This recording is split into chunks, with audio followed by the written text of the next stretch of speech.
दोस्तों, आज हम पढ़ेंगे सब्जेक्ट वर्ब एग्रीमेंट के बारे में। सब्जेक्ट वर्ब एग्रीमेंट या सब्जेक्ट वर्ब कंकॉर्ड। अब इसके पहले कि हम सब्जेक्ट वर्ब एग्रीमेंट के बारे में जानें, हमें ये जानना ज़रूरी है कि सब्जेक्ट होता क्या है। जैसा कि हम सब जानते हैं कि सब्जेक्ट चाहे वो कोई व्यक्ति हो या स्थान हो या कोई वस्तु हो, जिसके बारे में हम कुछ कहते हैं, वही सब्जेक्ट होता है। और सब्जेक्ट सिंगुलर भी हो सकता है, सब्जेक्ट प्लूरल भी हो सकता है। जैसा सब्जेक्ट होगा वर्ब वैसा ही होगा।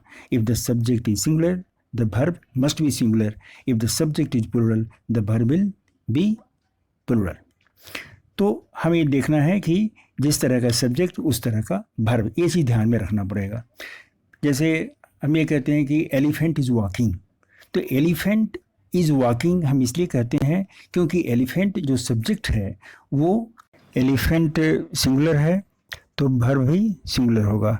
अगर वही होता the elephants are walking on the road, तो यहाँ पर एलिफेंट्स प्लूरल है, इसलिए वर्ब आर हो गया। तो हमें ये चीज़ ध्यान में रखना है कि जैसा सब्जेक्ट वैसा वर्ब। अगर सब्जेक्ट सिंगुलर है तो वर्ब भी सिंगुलर, अगर सब्जेक्ट प्लूरल है तो वर्ब भी प्लूरल।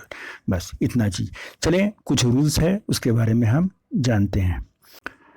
अच्छा, एक चीज़ और ध्यान में रखना पड़ेगा कि it is necessary to keep in mind that when S or ES is placed at the end of a noun, जब कभी भी कोई नाउन हो और उसको हमें प्लूरल बनाना हो तो उसमें हम एस या ईएस लगा देते हैं, तो वो प्लूरल हो जाता है। जैसे एलिफेंट, तो एस लगा देंगे, एलिफेंट्स, एलिफेंट सिंगुलर है, एलिफेंट्स प्लूरल है। फिर उसी तरह से टोमेटो, तो टोमेटो क्या है, सिंगुलर है, लेकिन जब उसे प्लूरल बनाना होगा तो उसमें ईएस लगा देंगे, फिर वह टोमेटोज हो जाएगा। अच्छा, फिर हम नेक्स्ट देखते हैं कि वर्ब। वर्ब है जिसको हम देखें, वर्ब फर्स्ट रूप में वो प्लूरल होता है। अपना उसका जो V1 होता है वर्ब फर्स्ट, उसमें वो हमेशा प्लूरल में ही होता है।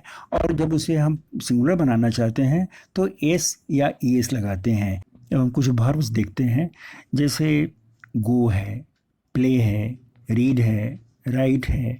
अब इसमें एस या ईएस लगाएंगे तो ये प्लूरल हो जाएगा। वैसे ये अपने ओरिजिनल फॉर्म में ऑलवेज प्लूरल ही होता है।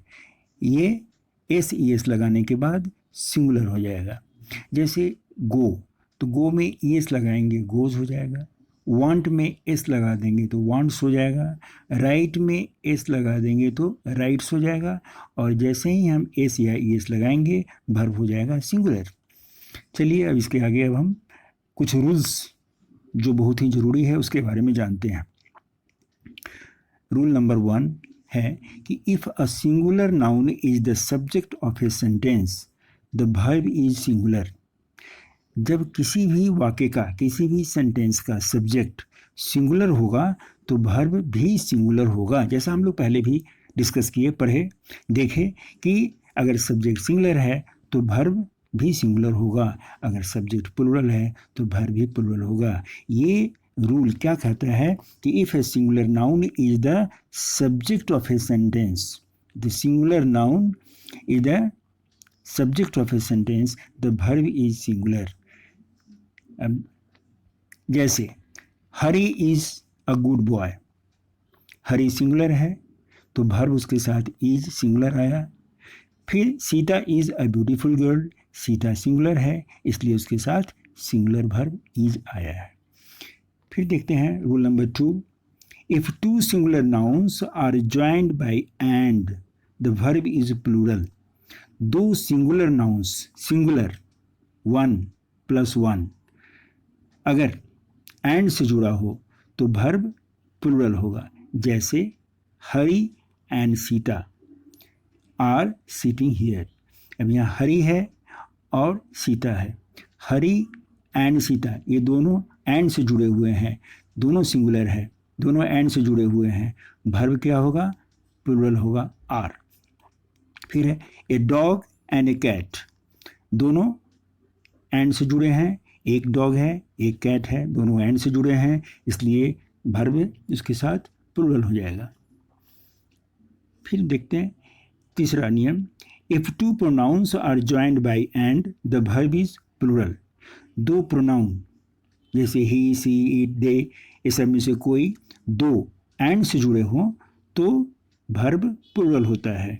जैसे you and I are going there, you and he have done well. हम देखते हैं कि यू एंड ही दो प्रोनाउन हैं जो आपस में एंड से जुड़े हुए हैं, इसलिए इसके साथ प्लूरल वर्ब होगा have. Rule number 4, if two singular subjects are joined by and preceded by each या every, the verb is singular। जब दो सिंगुलर सब्जेक्ट्स, सिंगुलर ध्यान रहे, सिंगुलर सब्जेक्ट्स को आपस में एंड से जोड़ते हैं और उसके पहले ईच या एवरी रहता है तो वर्ब सिंगुलर होता है। जैसे each boy and each girl is late, ये हमने देखा कि बॉय के पहले ईच एंड गर्ल के पहले ईच और दोनों एंड से जुड़े हुए हैं तो इसके बाद वर्ब सिंगुलर होगा, each boy and each girl is late. फिर next example, next, every man and woman wants to help you. यहाँ भी हम देखते हैं कि मैन के पहले एवरी है तो इसलिए वांट्स जो सिंगुलर वर्ब है वो आएगा। एक चीज़ ध्यान देने वाली बात है कि वांट्स जो है वो सिंगुलर है, हम पहले भी डिस्कस किए हैं कि वांट प्लूरल है और उसमें एस या ई एस लगा देंगे तो वो सिंगुलर हो जाएगा। किसी भी वर्ब में जब हम एस ई एस लगाते हैं तो वह सिंगुलर होता है और जब वर्ब अपने ओरिजिनल फॉर्म में होता है तो उसमें कोई एस ई एस नहीं होता है, वह प्लूरल होता है। Next, if two singular subjects are joined by as well as या with या along with या together with या in addition to या like या unlike या including, excluding and not, तो the verb agrees in number and person with the first subject। तो सबसे पहले जो सब्जेक्ट आता है उसी के अनुसार वर्ब होता है।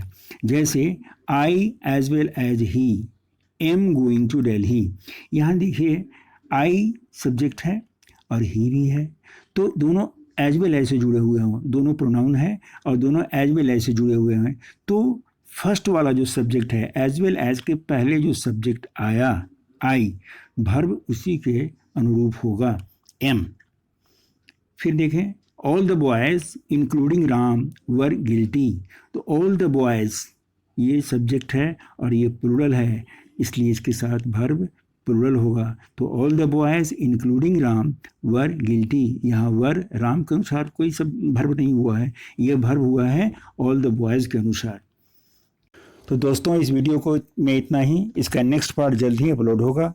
तो अगर आपको ये वीडियो पसंद आया तो इस वीडियो को लाइक करें और मेरे चैनल को सब्सक्राइब ज़रूर करें ताकि आपको इसी तरह के और वीडियोज़ मिलते रहें।